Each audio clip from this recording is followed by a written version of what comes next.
एक दिवस आपलाही मृत्यू अटळ आहे, पण बाबासाहेब या ठिकाणी त्यांचं निधन झालं।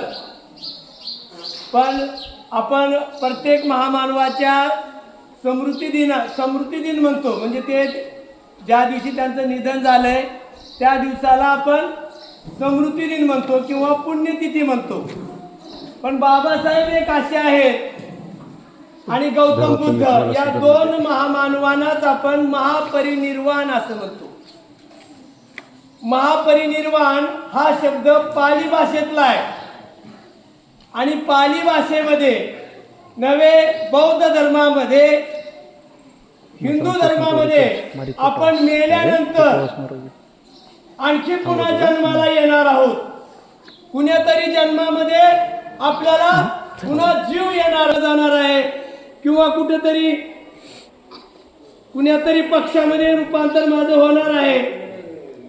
तर गौतम बुद्ध म्हणतात की माणूस जन्माला आला आणि एक वेळेस त्याचा श्वास बंद झाला की पुन्हा तो येणे नाही, आणि म्हणून मानव मुक्तीमधून महापरिनिर्वाण म्हणजे आता मी मानव होतो आणि आता मी मुक्त झालोय, आता मी पुन्हा जन्माला येणार नाही, म्हणून महापरिनिर्वाण दिन आहे। हे गौतम बुद्धाचं या ठिकाणी तत्वज्ञान आहे।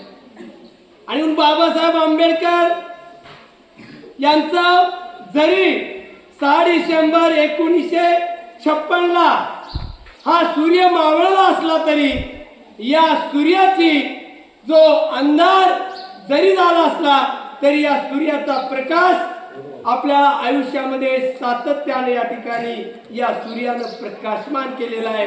कारण बाबासाहेबांच्या शिवाय बघा, काल महाराष्ट्राचे मुख्यमंत्री उपमुख्यमंत्री यांनी शपथ घेतली आणि आज पुन्हा बाबासाहेबांचा 6 डिसेंबर संध्याकाळी आजच्या दिवशी बाबासाहेब रात्री 12 वाजता ते दररोज आपल्या डोक्याला मालिश लावत होते आणि मग शेवट बघा त्यांचा शेवटी कसा झालाय।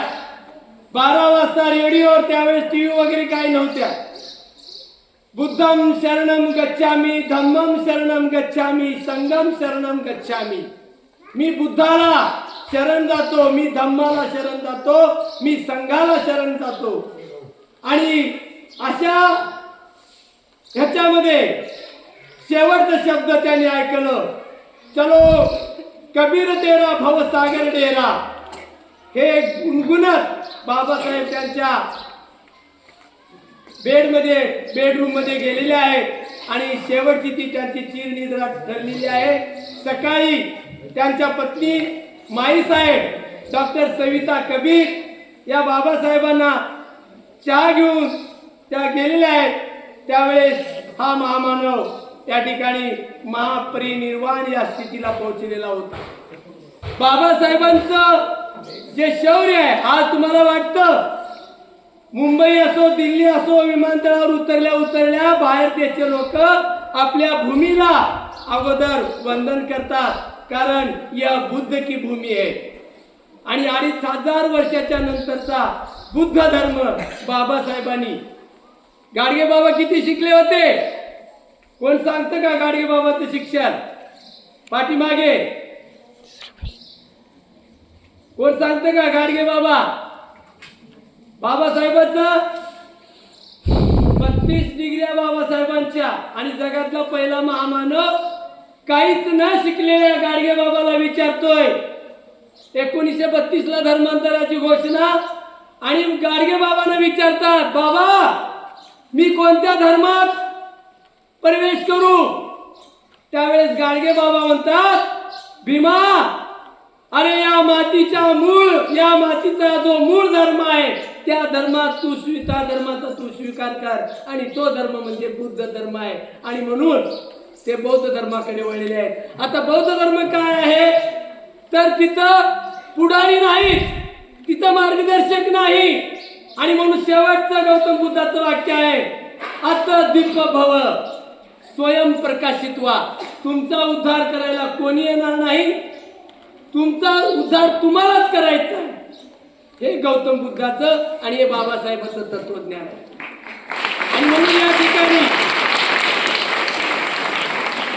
आज जो दिवस आहे तो फार दुःखाचा दिवस आहे. कारण हे जे 18 पगड आपण जाती धर्म हे जे मिरवतो ना, आणखी बाबासाहेब फक्त 5 ते 10 वर्ष जिवंत राहायचे होते. आपला भारत हा बौद्धमय राहिला असता. कारण बाबासाहेब ज्यावेळेस बौद्ध धर्माचं त्यांनी धर्मांतर केलं, फक्त 2च महिने बाबासाहेब पुन्हा जिवंत राहिले. 14 ऑक्टोबर 1956 आणि 6 डिसेंबर 1956. बघा किती दिवस उरले होते.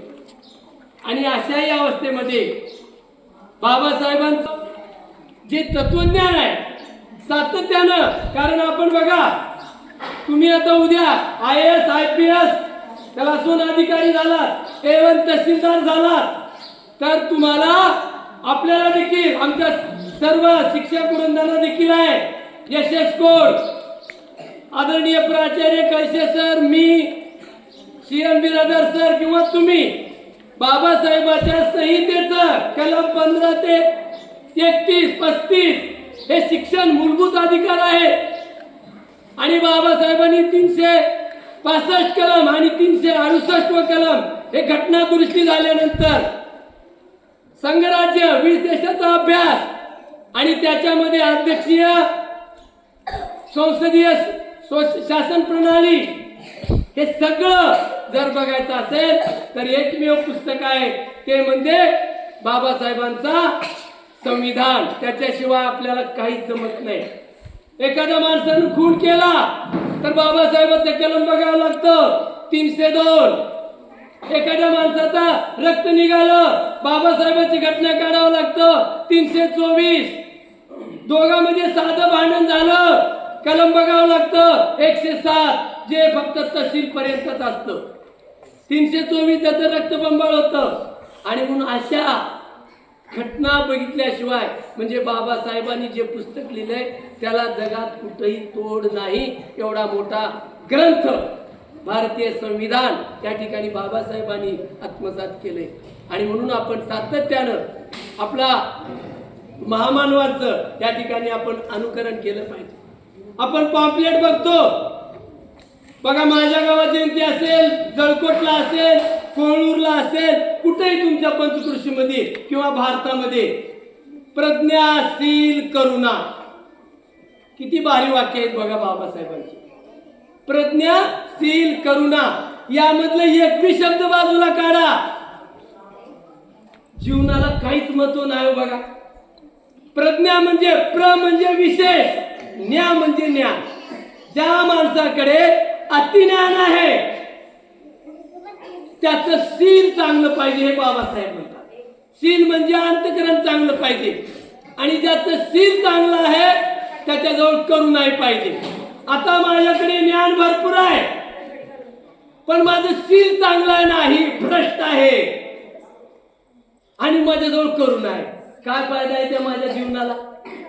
बघा बाबासाहेब कुठलंही, आता तुम्हाला लई सांगत बसत नाही मी, तिन्ही पैकी एक शब्द काढा. माझ्याकडं शील चांगला आहे, करुणा आहे, पण माझ्याकडं ज्ञानच नाही. काय फायदा आहे त्या जीवनाला? हे मी म्हणत नाही, हे बाबासाहेब म्हणतात. आणि म्हणून मी माझ्या हयातीमध्ये कधी कोणाशी दगाबाजी केली नाही, मी कुणाला धोका दिला नाही.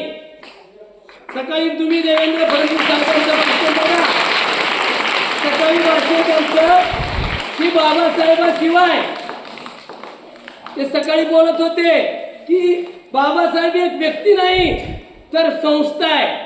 तुम्ही आम्ही सगळे एक दिवस मरू पण ही संस्था मात्र कायम आहे. तसं बाबासाहेब म्हणजे एक व्यक्ती नसून एक संस्था आहे, ती कायम आहे. अशा या महामानवाच्या महापरिनिर्वाण दिनानिमित्त आपण त्यांच्या विचारांना कोटी कोटी अनंत विनम्र या ठिकाणी अभिवादन करतो आणि येथेच थांबतो. धन्यवाद. जय हिंद, जय भारत.